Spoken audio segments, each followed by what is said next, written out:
One of the most powerful stories around the healing through psychedelics is what you are about to partake in, to sit with. It is such an honor for me to introduce this woman to you.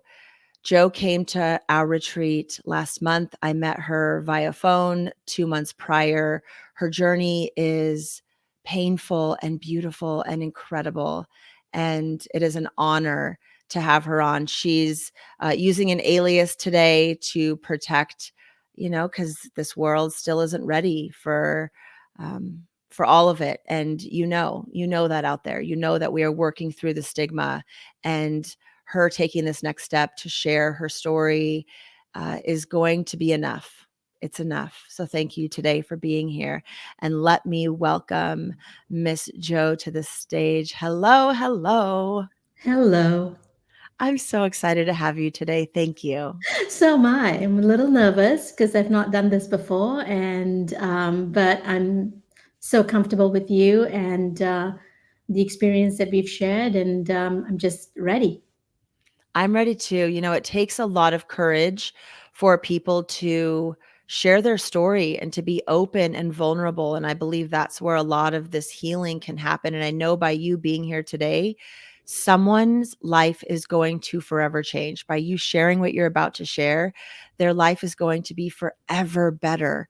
Even if just listening to you and allowing themselves permission to feel deeply into where they're at right now. So thank you so much for being here. You're welcome. I'm glad to be here. All right, let's start. Where should we start? Where do you want to start? My goodness. I guess it would be the basically the event that started me on this journey. Let's And so there's a little backstory to even how I was introduced to, having this as an option. So I lost my husband 2 years ago, 2.5 years ago.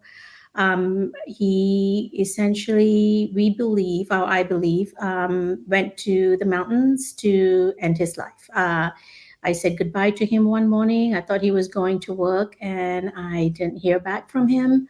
And scrambled to figure out where he was. He was going through a pretty dark time. He was recovering from a very painful surgical procedure that was not getting better, and it just threw him into severe depression. And we were just both trying to keep the balls in the air. And I think he just had enough. And basically, he went missing for a year. And we recovered his remains a year or so later in the mountains. Um, that was the start of just this downward spiral that I could not see an end to. It just threw me into a loop. Yeah. Um, Before we go into next steps, I just think it's really important for people to, and whatever aspect of your life you want to share, but I think for people to understand, maybe in because it's just how we define ourselves, unfortunately, still, the labels, like your husband's profession, the fact that you are parents, your I want people to be able to relate and see that you were doing all the right things. You were.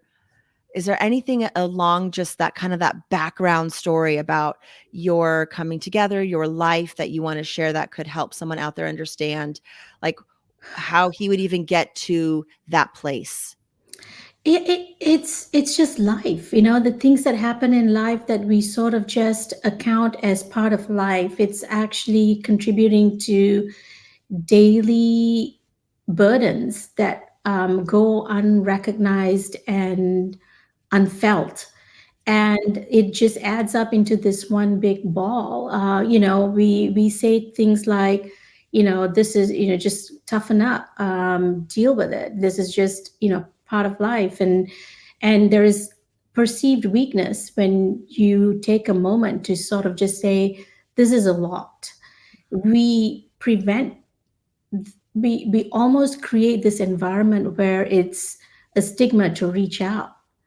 And then you have gender roles, and then you have expectations, and then you have all these things that just layer and layer and layer. And all of us have a breaking point, if not in this life, in the next. That I'm convinced. So this doesn't go on forever. For us, it was this moment. For him, it was this moment. And he was in a profession where he took care of people and saw some pretty intense things that normal or regular people don't see on a day. He was faced with life and death decisions every day. um, and so I feel that his calculus was a little different. What for him was tolerable, and what he was going to put up with was different than what it would have been for someone else. So again, like going into this at this point in my life, not judging, and just understanding that we are all witnesses.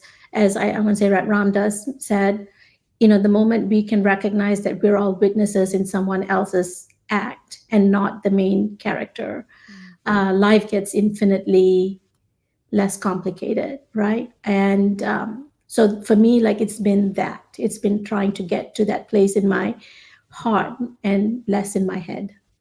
That's beautiful. Can you tell me what your thoughts were around psychedelics, psilocybin, MDMA, these healing modalities that we are hearing more and more about, that you've had some experience with now in your healing process? Where were you mindset wise? Did you even think about them? Did you have a judgment around them prior to uh, this incident? Zero information. Zero. Like, it was not something that crossed my vocabulary. I had no information about this. And again, I feel that there is some divine grace puts that makes this information available to people at a particular point in time. And for me, it was through this interaction that I had with someone that I didn't know.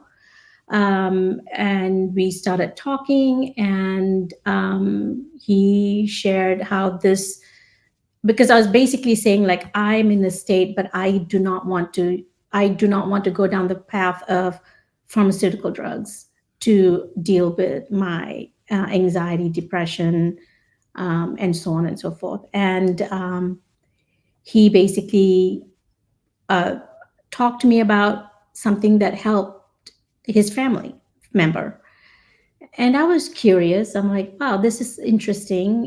This person seems very credible. And so then I went into a rabbit hole of just trying to, actually, it wasn't a rabbit hole. It was like, I was at a point, I'm like, why not?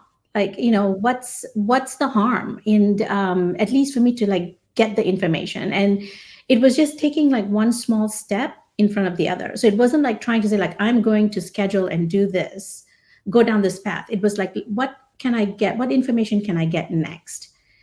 And it was maybe a little bit of courage, but I was just at a point where, like, I got to try something. It was this was basically the thing. I do not want what little time I have left on this earth to feel the way it does today. That was Mm. my starting point. I needed to be different. How long had you been sitting in the grief before you got to that point? Um, about a year and a half, about a year. Okay. And were you seeing a therapist? Did you have support? I was seeing a therapist over Zoom. So it was like talk therapy, and we did, like, I want to say, like, bi-weekly sessions. And again, for me, it was uh, during the session, it was helpful to have somebody to talk to and process. Mm-hmm. But then, like, the rest of the time, it was me and my thoughts, and it was very difficult Mm-hmm. for me to get a handle on it, and wrap my head around it. Again, it was because I feel like I was still processing this at an intellectual level, Mm-hmm. and it only got me so far. And it's better than nothing, I guess, but it wasn't making sense to me. Mhm. And it wasn't something that I felt deep down inside. And it wasn't until my first, it was like basically like blind faith. It was like, okay, what do I have to lose? And I'm doing this with God. And so I basically did uh, an MDMA session with a therapist in her office. And what I felt, I get really choked up thinking about it. It was non-judgment of myself to be able to talk about really difficult things and be just completely open. And what I realized is my husband's passing was just one step. It was just, and there was all these layers that were built, like as I said earlier, layers of things that happen in your life that just build and build and build until you reach a breaking point.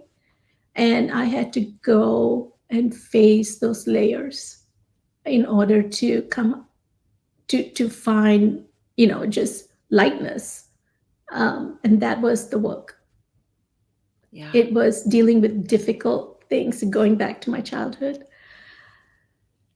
And for those people who don't know anything about MDMA, how would you say that therapeutic dose in a safe set and setting, what did that feel like for you, and what did it allow for you to do?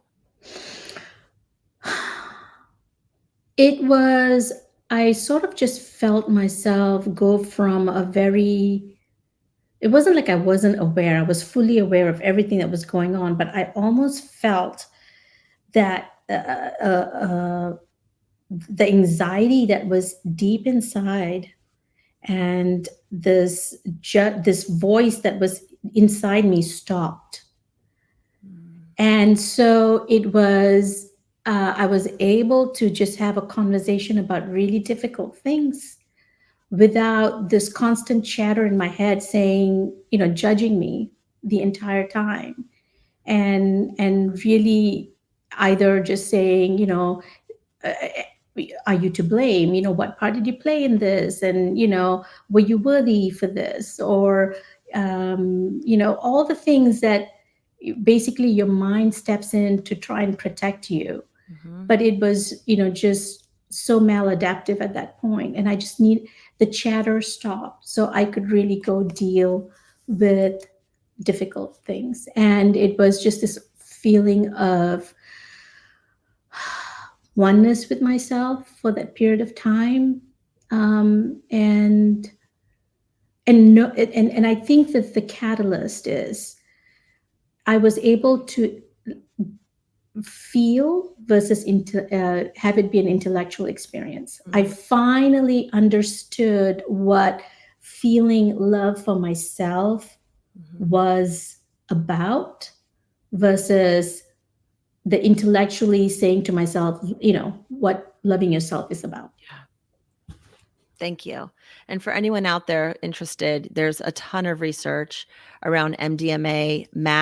maps.org has done several studies around it. So without us going further into that, I just want people to know that you can spend a little bit of time Googling and learning more about that compound and how it can really help, especially in situations where you do have a lot of anxiety, judgment, PTSD, things of that nature. Really also beneficial in relationships and working through stuff. So props to props to that. Okay, so you have this experience that feels super heart centered. It's a heart opener. You're able to get out of your head and drop into your heart. You have this feeling of hope, of what's possible. And so then where does that lead you?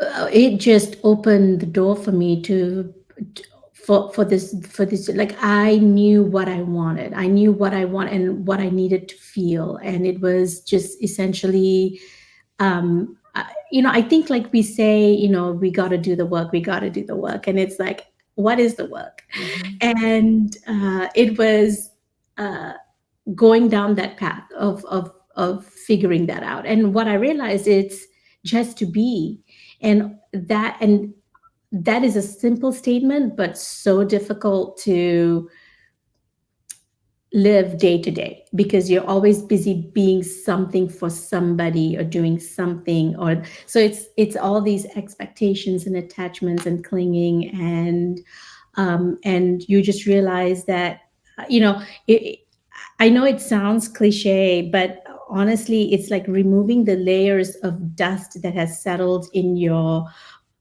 heart, so that the light can shine through. As as uh, I don't know, woo woo as that sounds, that's really what it is. And I'm realizing that everything that happens in life is an opportunity that is given to you to dust that off a little bit more, Yeah. so that the light shines through. And so it's almost like a different way of being. So it was like I did that as a session. And so I would say, like, I did two sessions of that. The first session was more about, here's my life. And I don't know if you can curse on the show, but I will just say, like, all the stuff that's happened. And then the second journey was more about the mirror. Like, so what does it say? Where do you fit into this narrative? I would say, like, the second journey was a little bit more difficult because it wasn't outward facing. It was inward facing. So I did that. And again, just every single thing that I've done, I feel like has just given me an opportunity to just be a lighter human being. And then I planned to do psilocybin with a therapist, and I did that. I'd already had that scheduled when I met you. Yeah. And I was really interested in doing um, the journey in a community setting. So after my psilocybin journey with my therapist, I reached out to you and said, "Hey, I'm really interested in doing this with people and just sharing, and being having that." And it was an amazing experience. I just can't even say how much I got out of it, just to be with people and sit with each other, as we are just um, trying to find that light, and yeah, it was a beautiful journey. Can I ask you, so you've sat with psilocybin twice now in the Yeah. last 2 months, right? Yes. Essentially. Yeah. What is your takeaway? Okay, first, I wanna know a couple things. So however you wanna answer this. 1, did you have any fears going in? And, 2, I wanna know a little bit about your experience and or your takeaway from those journeys. Okay. Um, Absolutely 100% fear, on everything. So the first time I did it, right? So the second time, not, because I knew what to expect. Yeah. But the first time I had all these thoughts of, like, what if I have a psychotic break? What if I, like, just completely lose it? Like, I live, I would say, a pretty controlled life, right? Like, and then that's part of, like, the way people cope sometimes is, like, how much control can you have, like controlling everything, and just realizing, like, you have zero control over anything, and that recognition and realization is super scary. Mhm. And I'd never done anything like this in my entire life. Like, I don't, my only vice is some occasional drinking. That's it. Like, I mean, I'd say vice, but honestly, like, I'd never done any um, drugs Yeah, in my life, yeah. never. And so, but what I got out of it, I mean, let me just say, like, practically speaking, I'm not on any pharmaceuticals. Okay. I'm continue to be functional. I have a job, and take care of my family and all this. Yeah. And I feel just hope. As if actually the last integration was very interesting, because I mentioned this, and the integration specialist said, you know, if we can just move hope to faith. Mm, And so I'm going to say that I have faith. It's not even hope. It's faith that I have an opportunity to just not only help myself but help people around me just from the sheer joy of being.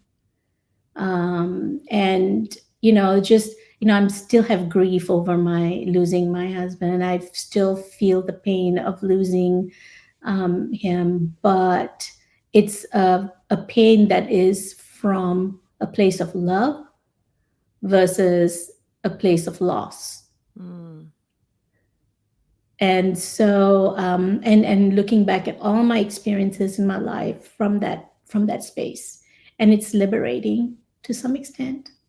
yeah. Thank you. Let's talk about doing the medicine with a therapist and in that setting, just one on one, versus being in a retreat setting where you have a handful of other people that are also utilizing this medicine and having this experience.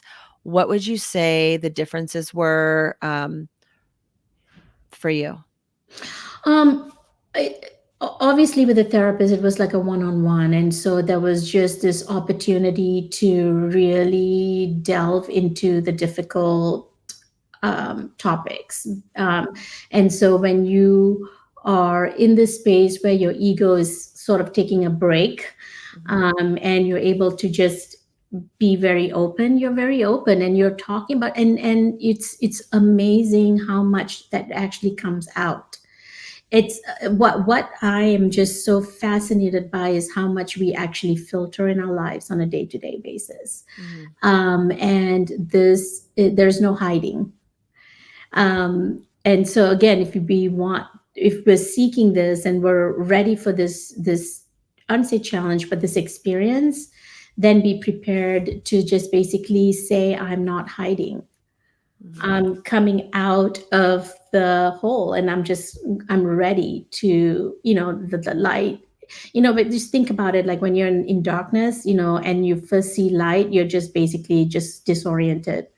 And that's exactly what it is. It's a complete disorientation, and fear. Like there's fear that comes out of it, because it's like, what the heck, what's this? But then you see the light, and you're just like, it's beautiful. And so being with a therapist was that it afforded just deep conversations, a lot of just observations. And again, if you have a good therapist that's going to challenge some of the ways that you've miswired yourself Mm, and basically told incorrect or erroneous stories about things, it's been it was what I needed mhm, to start. And the difference in doing that in a community setting is, when you feel that connectedness, and when you feel that love and connection to be with other people, and to have it just be an entire experience versus this, it lightens things up a little bit. So it's mm, not just like this intense experience. It's an intense experience with a lighter just experience, all in one. Um so for me, the way I did it was exactly right for me. mhm. And I think there's value in both ways. Yeah, absolutely. I have a question around the other modalities that we incorporate into the retreat. Was there any that stood out to you? Was there anything that you thought, oh my gosh, I didn't even know this existed and this is really powerful, or that you've maintained or brought with you?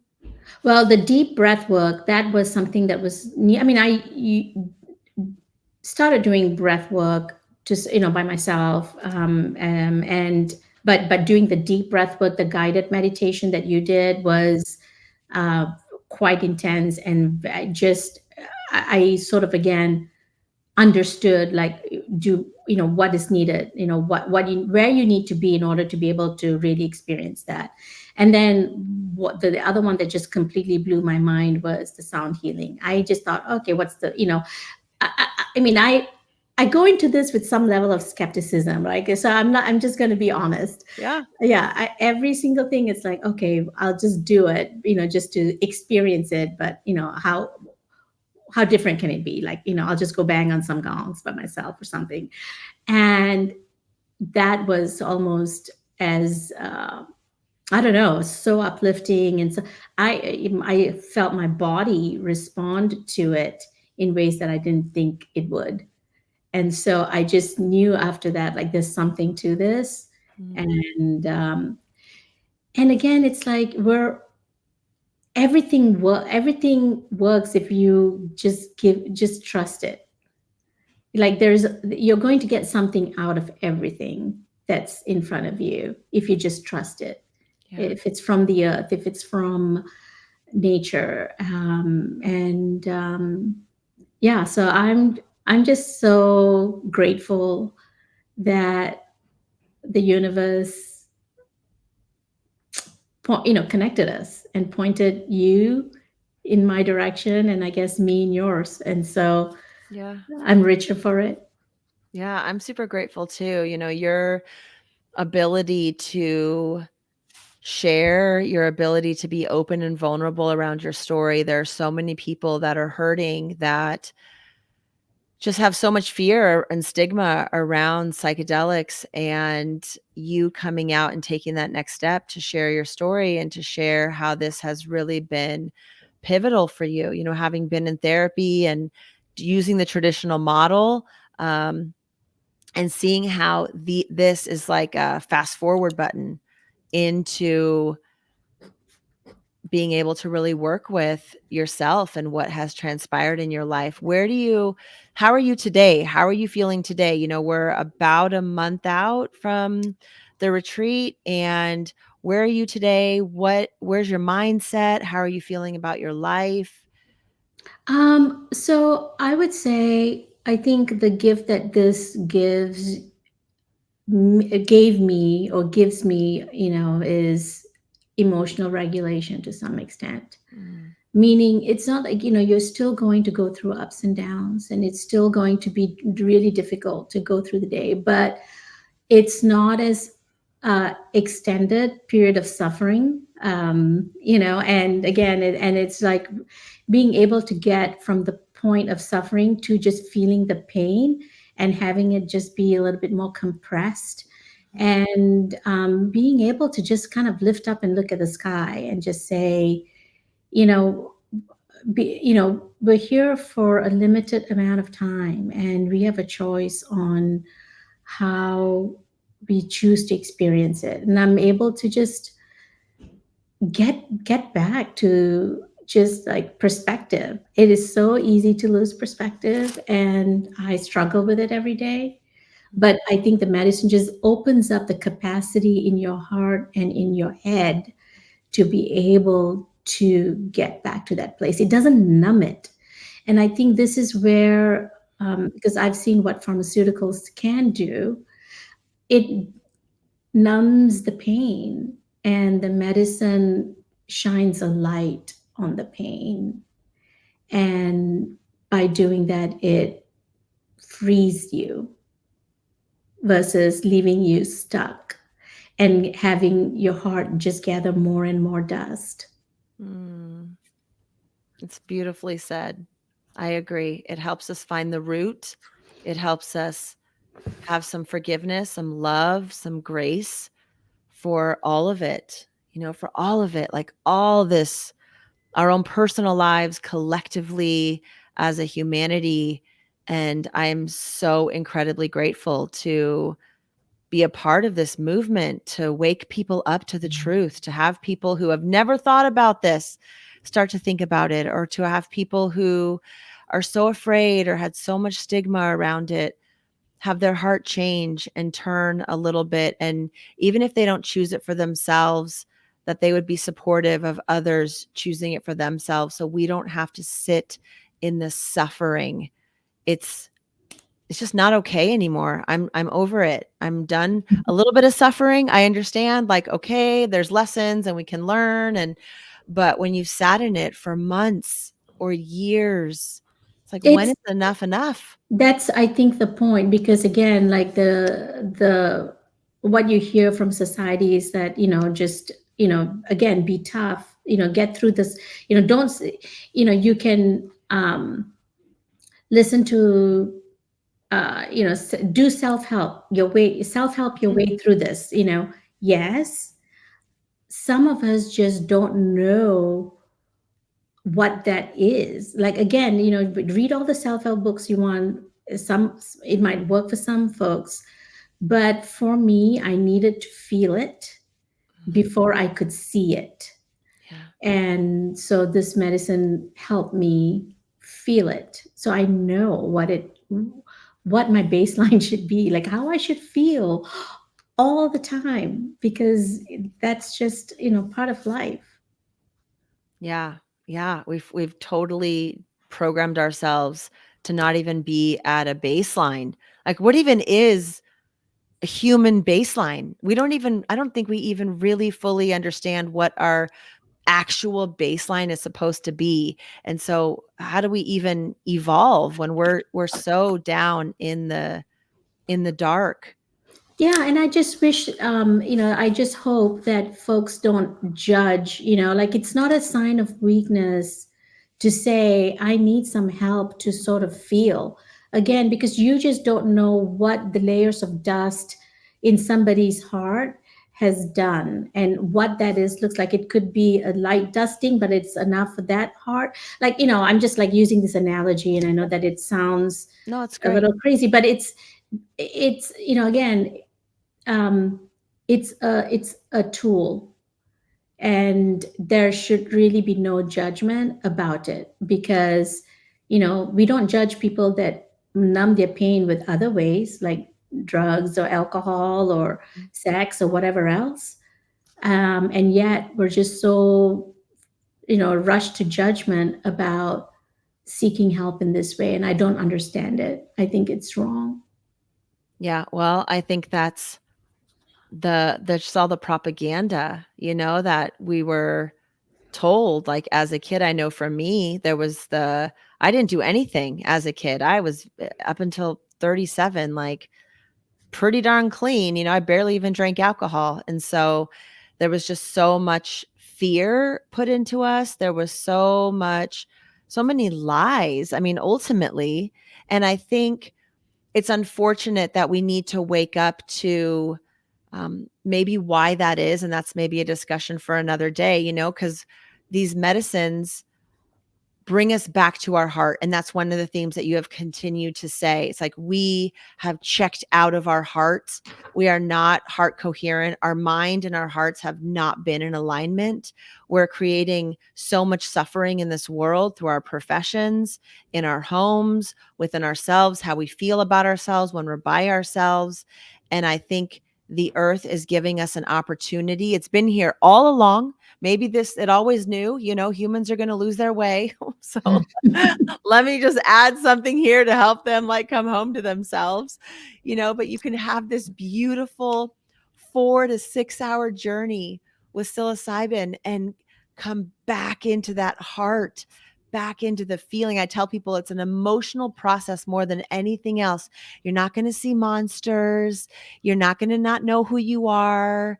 You're very present, maybe even more present than you have ever been. And it's a lot to be with, isn't it? Like, It is. holy smokes, all these emotions that have been stored It up and hidden. Yeah, I mean, the when I did the journey with the retreat, I think I might have cried nonstop the entire time. I'm like, is it possible? And yes, because, and it was just an overwhelming feeling of just love and oneness, and it's so hard to describe, and I think it might be different for different folks, and I think you and I've talked about it. For some people, it's a little bit more of a mystical experience, and for some it's more of a contemplative experience. And I think for me it was more contemplative. It was just really helping me see that there is no need for me to be someone, act like someone, just fight for self-worth, because uh, it's all already there. And I guess it's like, the work is just to remind myself every day that that's the way it is. That's the work. Yeah. Yeah. Okay, so let's talk about just day to day right now. What is next for you?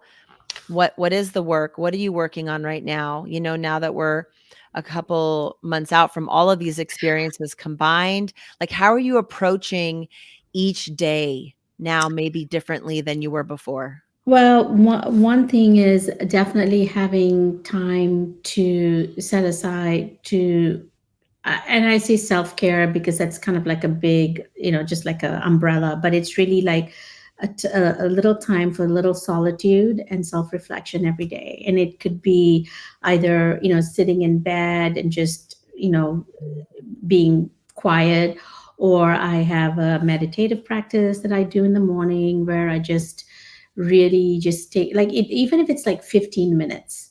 Mhm. It's definitely necessary. And then, I have other things that I do. I have journals, sometimes I have thoughts and I write, and I like to draw, so I do that, like anything that allows me to get out of my head. Mhm. Listening to music, yeah, and that's been a little baseline. And I love just exploring this topic, and so I've got several podcasts that are on queue for me, and I listen to it voraciously. I just take it all in, sometimes on repeat because I may have missed the message. um, and so that's me wanting to just get more. And I know, like, this is intellectual, but it's not intellectual. It's like I'm not receiving this information in my head. I'm receiving this information in my heart. And so that, I mean, just walking is all these things that basically invest time in myself. And I know it sounds like, okay, well, is that selfish? And I know that not everybody has the luxury to do that, and I understand. But even if it's 5 minutes Yeah. to get out of your head intentionally is going to be life changing. Yeah. So I do that. And I guess the next thing that I think has been a big change for me is when I get triggered.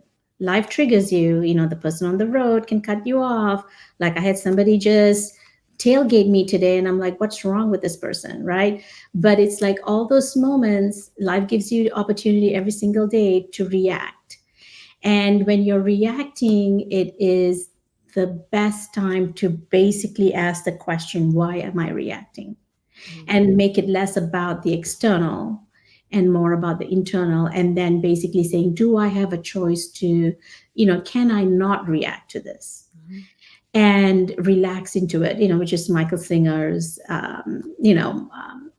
teachings. And I love listening to him. And I just have been trying to practice that with everything. I mean, if you have kids, you're going to be triggered all the time. So you know that.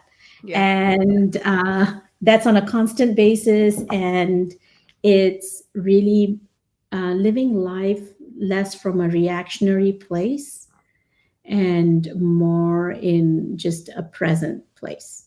Mm, that's beautiful. That's really hard for people to be present. Very, very challenging. We live a lot in the past, what we could have done, should have done, which I'm sure you're very familiar with, and fear of the future, and so being present, that's a big challenge for people. Even understanding that concept, but then embodying it is is tough. What advice or thoughts do you have around that? Um, I guess the one of the sayings that I've heard in one of my, podcasts, it's if it is intense, it's yours. So it's taking some responsibility, instead of just looking at the other side, the external forces. Mm, So when I'm reacting and I have an intense reaction about something, my original thing would be, okay, this person did this or this person said that, and this is not sitting well with me. And I am better able to just sit and say, like, okay, why am I reacting to this? What about this is triggering to me? And just the act of doing that calms my nervous system down to a point where I let it just pass through. And it's just so much easier to go through life in that space than, you know, harboring all these, just, I'd say like triggers. And I'm not saying it's easy, it's just it's hard.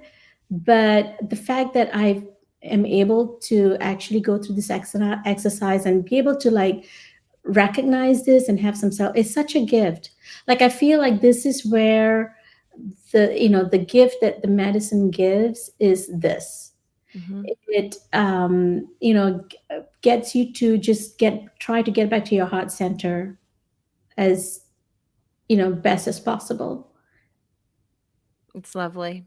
Any final thoughts, Joe, today for anyone out there who is on the fence or I mean, they're listening, they're here. They've made it this far into the podcast. So they're at least curious around this medicine and what would you say to that person that's listening right now? I mean, honestly, it's like how much suffering do we want to endure with the time that we have on this earth? That's what's going to have to drive your decision if you want to do something different and take action. And and if that is what's crossing your mind, then I would say this is the way that's going to help you move forward from suffering and just to a place of joy and peace and humanness. Yes. Well said. Thank you so much for being on here today, for sharing your story, for being vulnerable, for choosing in every day, even when it was hard, for getting up and being a mom and contributing to society in a positive way, for being a light. You are a beautiful, beautiful human. It is such an honor to know you, to have served you, to have you in my life as a friend. Now, thank you. And I'm so incredibly grateful. Thank you for having me. Yeah, of course. Okay, hold on one second. Thank you so much for being here, for listening to Joe, and for having an open heart. And like she said, if you're done suffering, you are 1 degree away. I promise, like 1 degree away from someone that can help you. There's so much information out there. And collectively, it is time. It is time for us to rise up out of the suffering, to come home to our hearts, to connect the logical brain that we have utilized and we have let maybe just run away from us, to bring it back in and to reconnect down into who we are. The earth has our back. It's here. It's giving us a path forward. It is safe. It is safe, especially when done in a setting that is supported. We got you. You are not alone out there. Thank you for your time today. I appreciate you. This is just one idea to human better. I am Eva Payne. Be kind to yourself.